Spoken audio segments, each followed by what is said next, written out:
بنو قریظہ مدینے کا ایک مشہور اور نہایت قدیم یہودی قبیلہ تھا۔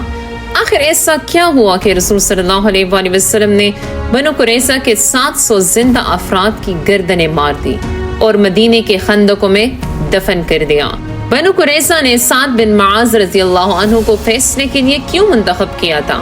یہ واقعہ اسلامی تاریخ میں بہت اہمیت رکھتا ہے۔ مکمل ویڈیو دیکھنے کے لیے ہمارے ساتھ رہیے۔ بسم اللہ الرحمن الرحیم۔ میں ہوں مومنہ اور آپ دیکھ رہے ہیں وسڈم مائی مومنہ۔ رسول صلی اللہ علیہ وآلہ وسلم نے مدینے کے جن قبائل سے معاہدہ صلح کیا تھا ان میں بنو قریظہ کا قبیلہ بھی تھا۔ معاہدے کی روح سے مسلمان اور یہود ایک دوسرے کے خلاف کسی جنگ میں شریک نہیں ہو سکتے تھے۔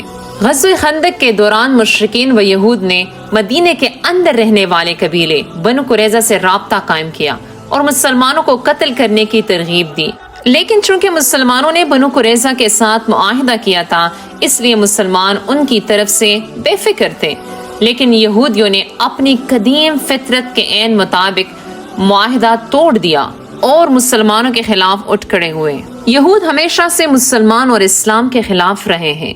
بنو قریظہ نے غزوہ خندق کے موقع پر نہ صرف معاہدہ توڑ دیا بلکہ جس قلعے میں مسلمان عورتیں اور بچے محفوظ تھے اس پر بھی حملہ کر دیا، لیکن اپنے ایک آدمی کے مارے جانے پر ہی واپس چلے گئے۔ جب بنو قریظہ کی بدعہدی کی خبر رسول صلی اللہ علیہ وآلہ وسلم تک پہنچی تو رسول اللہ صلی اللہ علیہ وآلہ وسلم نے سعد بن معاذ اور سعد بن عبادہ کو تحقیق کے لیے بنو قریظہ کی طرف بھیجا۔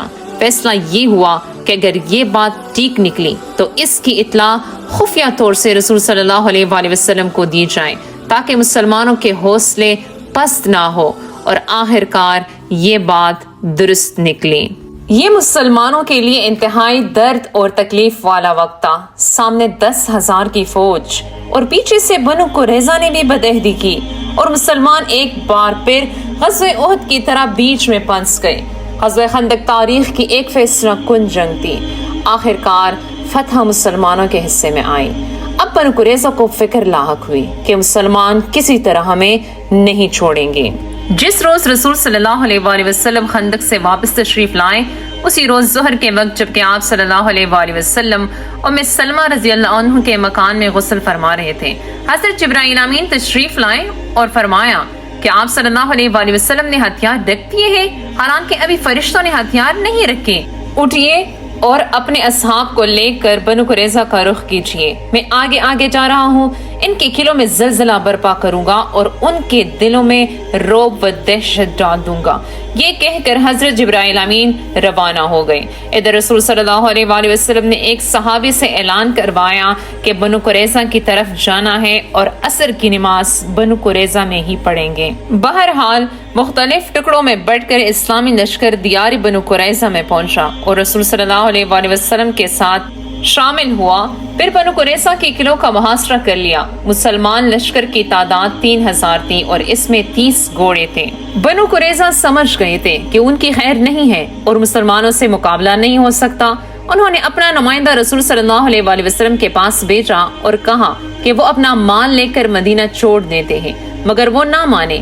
پھر بنو قریظہ نے پیشکش کی کہ وہ اپنا مال بھی چھوڑ دیتے ہیں لیکن ان کی جان بخشی کی جائے، مگر رسول صلی اللہ علیہ وآلہ وسلم کو یہ معلوم تھا کہ اگر بنو قریظہ مدینہ سے چلے گئے تو وہ بھی بنو نذیر جیسے دیگر یہودی قبائل کی طرح مسلمانوں کے خلاف سازشیں کرتے رہیں گے۔ بنو قریظہ کے پاس صرف ایک ہی راستہ تھا کہ رسول صلی اللہ علیہ وآلہ وسلم کے سامنے ہتھیار ڈال دے اور اپنی قسمت کا فیصلہ آپ صلی اللہ علیہ وآلہ وسلم پر چھوڑ دے۔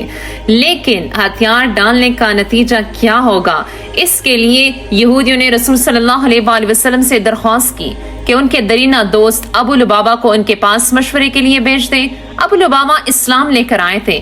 جب ابو لبابہ بنو قریظہ کے پاس پہنچے تو انہوں نے پوچھا کہ کیا ہم خود کو مسلمانوں کے حوالے کر دیں؟ تو ابو لبابہ نے اوپر سے کہا کہ ہاں حوالے کر دو، مگر ہاتھ کو گردن پر پیر کر اشارہ کیا یہ بتانا تھا کہ تم لوگوں کی گردنیں مار دی جائیں گی۔ اس طرح ابو لبابہ نے مسلمانوں سے ایک طرح کی خیانت کی۔ انہیں اس کا احساس ہوا تو انہوں نے واپس آ کر اپنے آپ کو مسجد کے ستون سے باندھ لیا اور کئی دن بندے رہے۔ آخر کار جب اللہ تعالیٰ نے ان کی توبہ قبول فرمائی تو رسول صلی اللہ علیہ وآلہ وسلم نے اس کی رسیاں کھول دی۔ اب جب بنو قریظہ نے ہتھیار ڈال دیے تو رسول صلی اللہ علیہ وآلہ وسلم نے حکم دیا کہ مردوں کو باندھ دیا جائے اور عورتوں اور بچوں کو مردوں سے الگ کر دیا جائے۔